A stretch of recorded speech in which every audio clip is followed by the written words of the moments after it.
This is educative video of microsurgical management of ATLANTO axial dislocation. This 24 years adult male presented with slip and fall and transient loss of power of all the four limbs, gradually recovered over 4 hours. With a severe neck pain, examination showed spastic quadriparesis 3 by 5 on the right side, 4 by 5 on the left side, severe dysesthesia on the left half of the body. With this, he was investigated with CT scan, craniovertebral junction, and MRI scan. Whole spine showed evidence of os odontoidium and ATLANTO axial dislocation as shown in these various views, with a significant pressure on the cervicomedullary junction with myelomalacia changes in the high cervical cord at C1 and C2 as shown in these MRI images. He was taken up for surgery. He underwent posterior C1-C2 decompression, lateral mass screws of C1 and pedicular screws C2, and posterior stabilization. These are the steps of exposure of craniovertebral junction, foramen magnum, C1 and C2 levels. The most important first step is to expose the lateral mass of C1, inferior articular of atlas on both sides as shown here. The exposure should be extremely lateral up to the facet joints and extreme lateral mass. Now as shown here, the posterior arch of C1 is bared and exposed up to the lateral extent. Once we do that, the soft tissue on the lateral mass, that's in the inferior articular region, is exposed, and here one needs to remember the area is highly vascular due to the large veins, epidural veins, vertebral veins. They need to be coagulated. And once we do that, now the C2 root with the ganglion comes in the view. Now you can see that we have dissected and separated the C2 ganglion with the root. This C2 root is directly located on the articular facet and the joint of C1, C2. Now putting a screw at this juncture may irritate the nerve and patient may develop pain post-operatively, so we decide to divide the C2 ganglion with the root so that we can have a very good exposure, wide exposure of C1, C2 joint space and inferior articular process quite wide. These are the points. Red dots suggest the entry points into the inferior articular process of the C1, that is atlas. A point in the center is drilled with the angulation about 10 to 15 degrees superiorly and 10 to 15 degrees medially as shown here, and with a sharp tap this entry point is dilated or widened. Now we take on the measurements of CT scan the distance between the lateral mass and anterior arch. 26 to 28 millimeters screw is selected and inserted, which is directed medially and superiorly about 10 to 15 degrees as shown here under the fluoroscopic control. Proper direction and placement of the screw is verified intraoperatively with fluoroscopy. Next we go on to the right side. Again repeat the same procedure. The right inferior articular process is exposed. The soft tissue is dissected free completely between C1 and C2. Now I want you to see the large venous plexuses on the facet joint at C1, that's atlas and axis. With a sharp dissection and high illumination and magnification, this is dissected. We can do this without a microscope, but we prefer using a microscope. Gives a very good anatomical and microsurgical exposure so that we can very easily and simply dissect the structures at this juncture. Now I want you to see slowly the C2 ganglion again coming into view and how intimately the C2 ganglion is in relation with the joint space between C1 and C2. Now to make an entry into the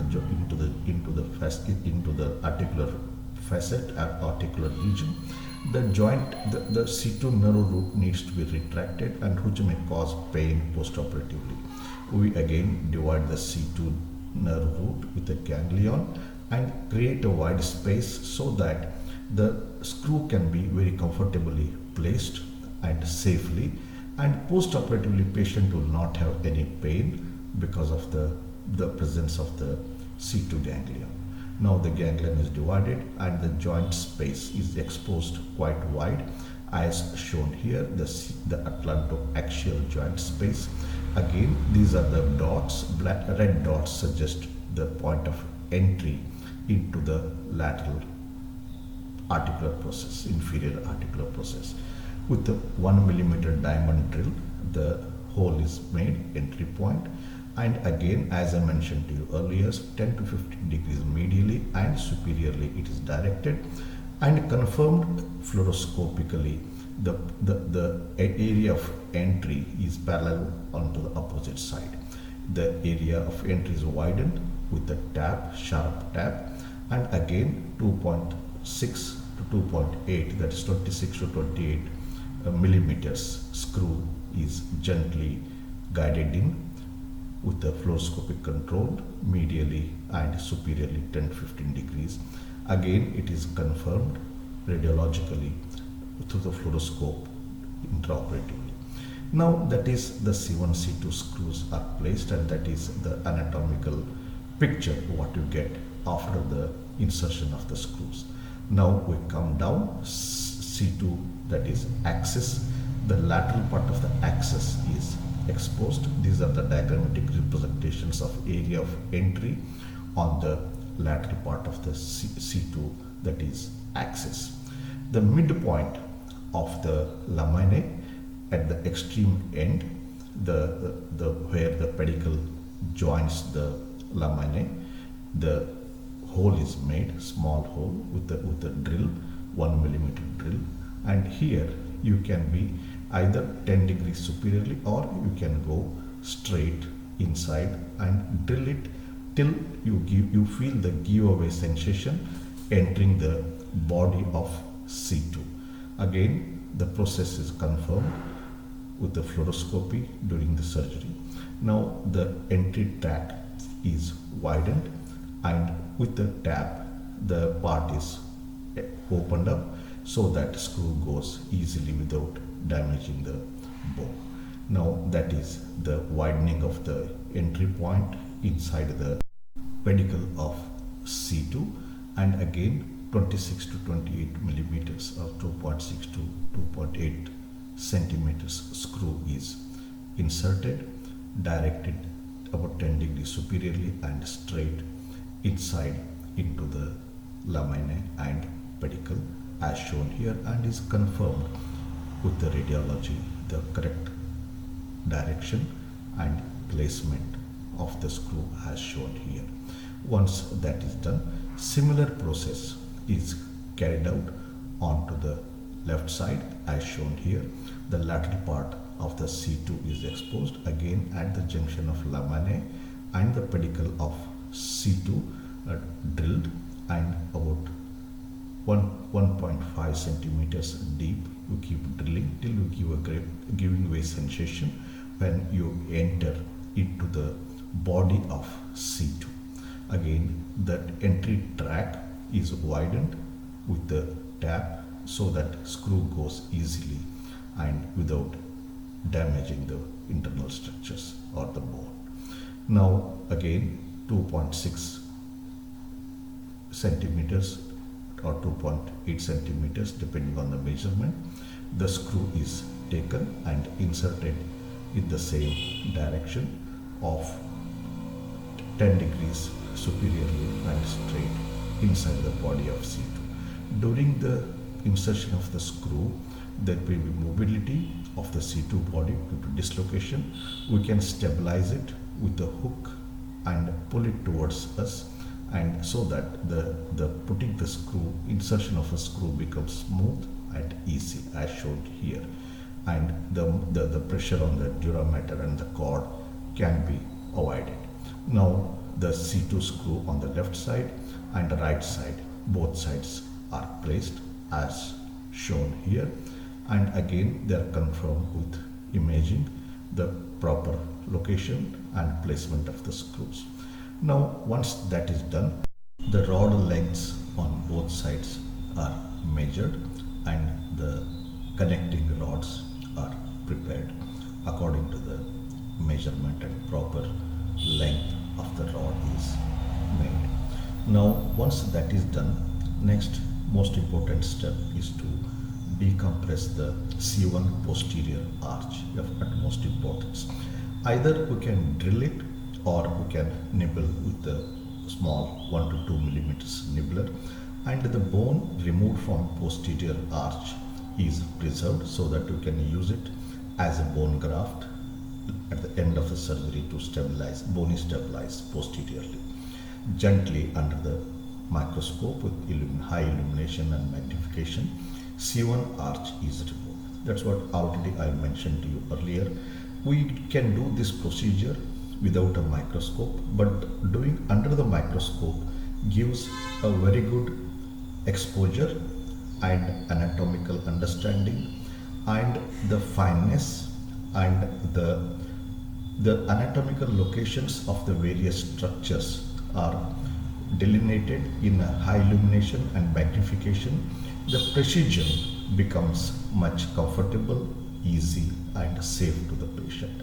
We always prefer to do this under the microscope. Now you can see the whole posterior arch of C1 is removed. Now we drill the superior margin of C2, that is the axis, at the spinous process and expose the marrow so that we can place a bone graft between the foramina magnum and the C2 as shown here. Once that is done, now we insert the dura mater on the surface of the cord to prevent it. This is how the C2 spines at the end it appears. Now the rods are placed and the screws are placed as shown here on the right side and again on the left side. Once the screws are placed, now we have a stabilizer instrument which holds the screws and the rod snugly, and when you are tightening the screws, it doesn't allow the mobility of the screws during the tightening process as shown here. Now the rod is placed.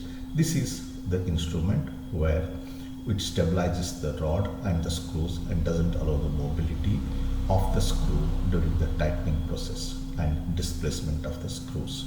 Now that is the inferior screw, and that's a superior screw which is tightened at the C1-C2 junction on the right side.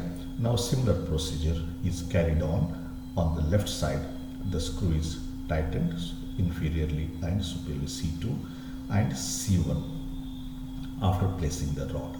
Now the rod is placed on the left side and again the screws are placed and proper direction and tightened. That is the lower screw, that's a C2, and this is the C1 screw is placed and tightened, and rod and screw are held in a stabilizer and it is tightened so that the rod and screw doesn't move during the tightening process. That's the lower screws, that's C2. Next, the upper screw, that is C1 screw, is tightened with the stabilizer. Screw is snugly fitting and tightened.